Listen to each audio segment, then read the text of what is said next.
যেই দেশে ধর্ষকের পক্ষে উকিল পাওয়া যায় ওই দেশে পইরা লেখা জজ হয়ে কোনো লাভ নেই।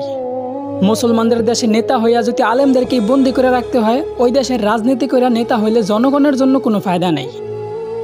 ৯৫% মুসলমানের দেশে যদি মুসলমানদের কষ্টগুলাই তুলে ধরা না যায়, ওই দেশে নামি দামি সাংবাদিক হইয়াও কোনো লাভ নেই।